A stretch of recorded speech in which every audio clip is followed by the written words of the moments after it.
네, 오늘 보내주신 자료들 정말 흥미롭게 봤습니다. 한쪽에서는 퇴직연금 시장의 철반 이상을 한 회사가 거의 다 장악하고 있는데, 다른 한쪽에서는 공적 자금을 수조 원이나 쏟아부어도 위태로운 회사가 있더라고요. 그야말로 극과 극의 상황이 한눈에 들어왔습니다.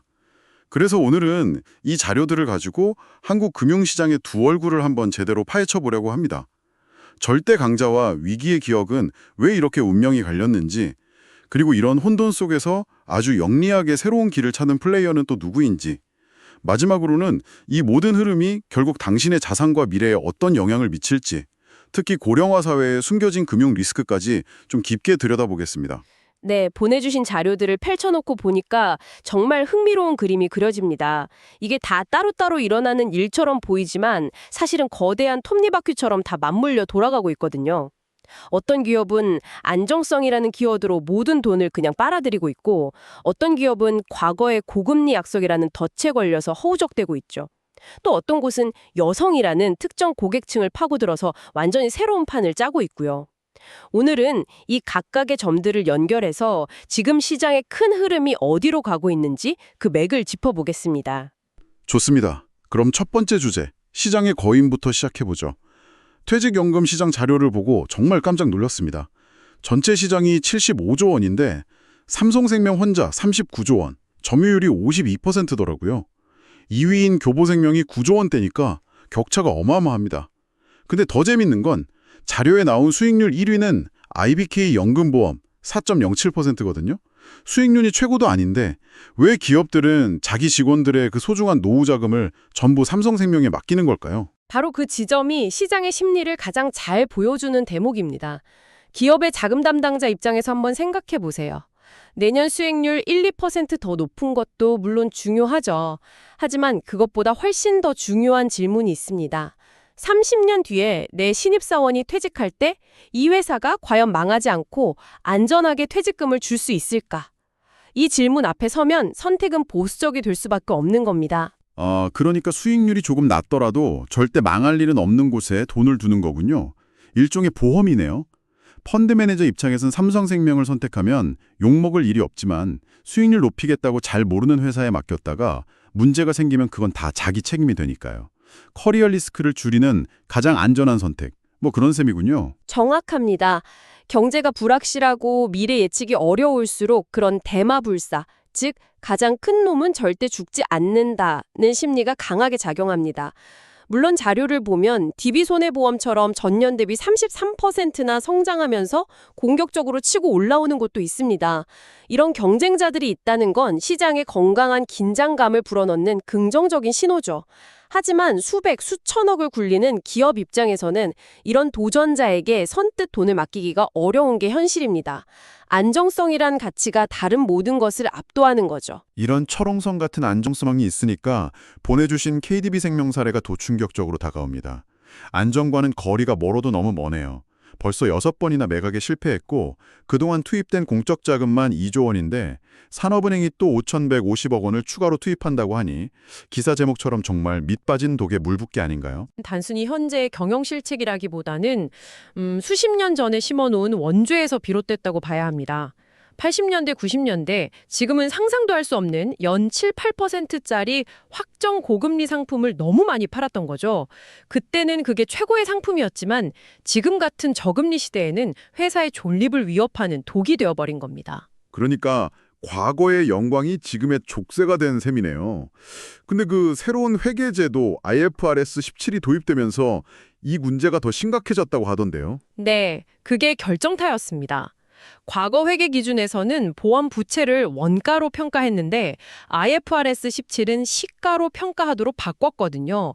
쉽게 비유하자면 예전엔 10년 전에 1억에 빌렸으니 빚은 1억이라고 장부에 적었는데 이제는 지금 시장 금리로 갚으려면 3억이 필요하니 빚은 3억이라고 적어야 하는 겁니다. 그러니 KDB생명처럼 과거에 고금리 약속을 많이 한 회사들은 하룻밤 사이에 장부상 빚이 눈덩이처럼 불어나 버린 거죠. 와, 회계 기준 하나 바뀌었다고 회사가 휘청거릴 정도라니. 그럼 이번에 5천억 원을 쏟아부으면 좀 나아지는 건가요? 단기적으로는 급한 불을 끄는 효과는 있을 겁니다. 보험사가 보험금을 제때 줄 수 있는지를 나타내는 지급 여력 비율, 그 KICS 수치는 일시적으로 올라가겠죠. 하지만 근본적인 체질 개선, 즉 수익 구조를 바꾸지 못하면 몇 년 뒤에 똑같은 문제가 반복될 수밖에 없습니다. 여기서 우리 사회가 좀 어려운 질문에 답해야 하는 순간이 오는 겁니다. 부실 금융기관을 시장 논리에 따라 정리할 때 드는 사회적 비용과 국민 세금인 공적 자금으로 계속 연명시킬 때 드는 비용, 과연 어느 쪽이 장기적으로 더 현명한 선택일까요? 더군요. 하나손해보험의 여성보험 전략을 다룬 기사가 정말 인상 깊었습니다. 단순히 여성 전용 상품 하나 내놓은 수준이 아니더라고요. 맞습니다. 이건 상품 개발이 아니라 시장 창출의 관점에서 봐야 합니다.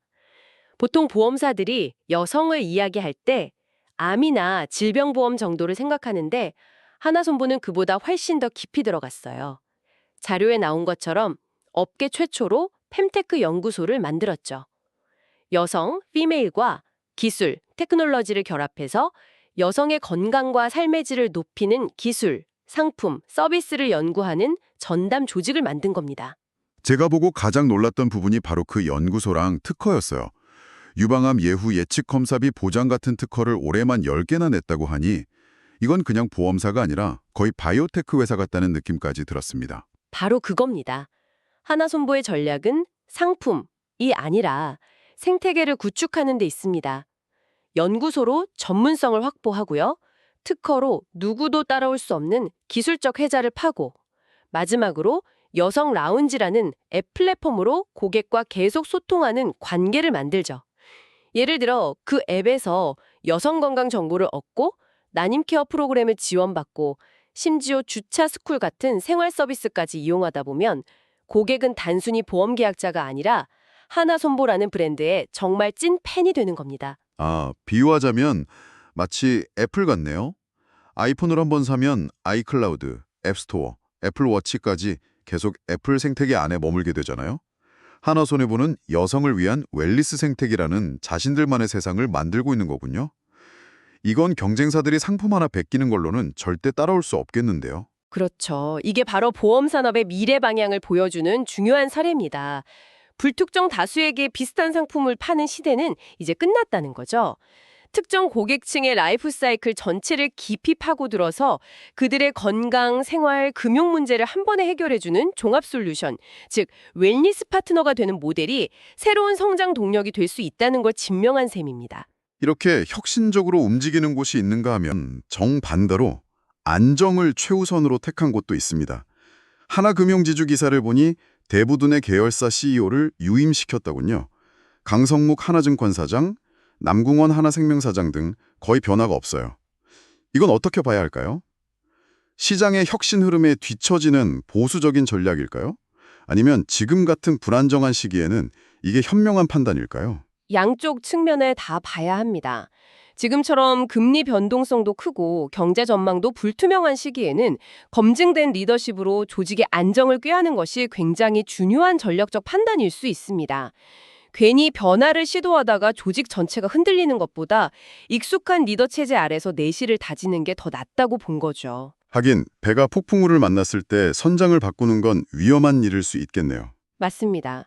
하지만 그 안정이 안주가 되는 순간 위험해질 수 있습니다.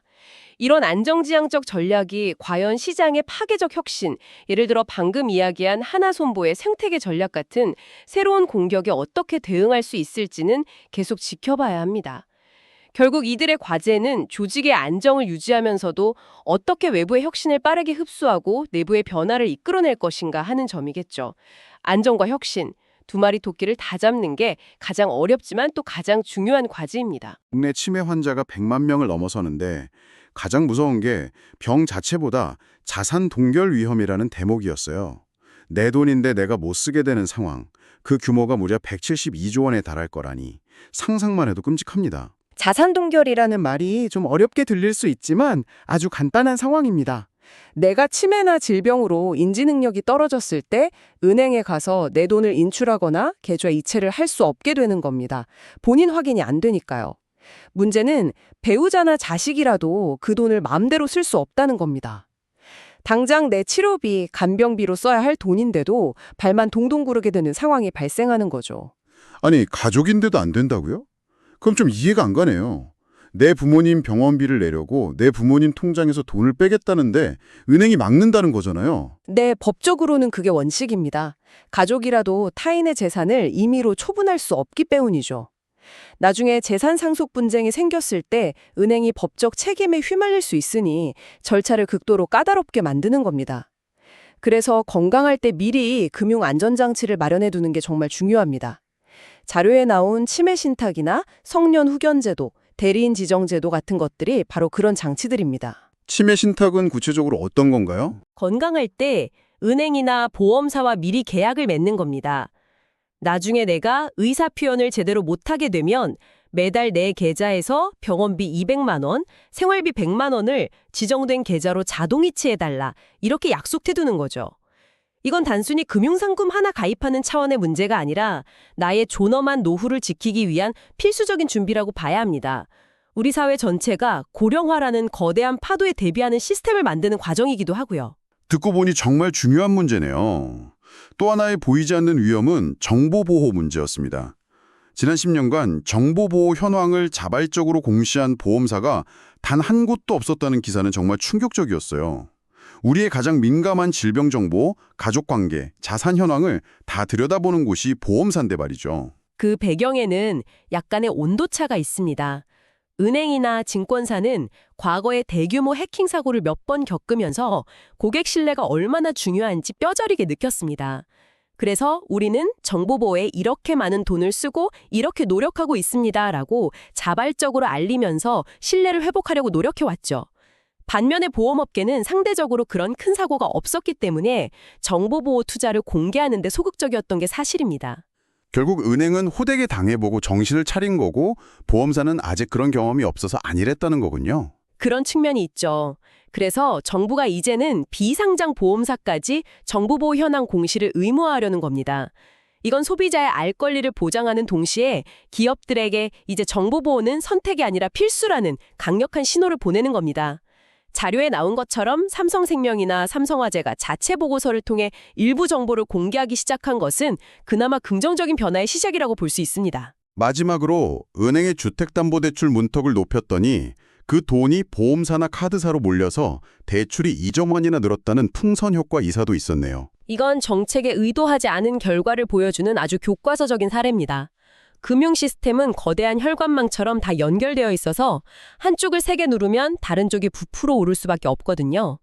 은행에서 대출이 막히니 당장 돈이 급한 사람들은 금리가 훨씬 높은 보험사나 카드론으로 갈 수밖에 없는 거죠.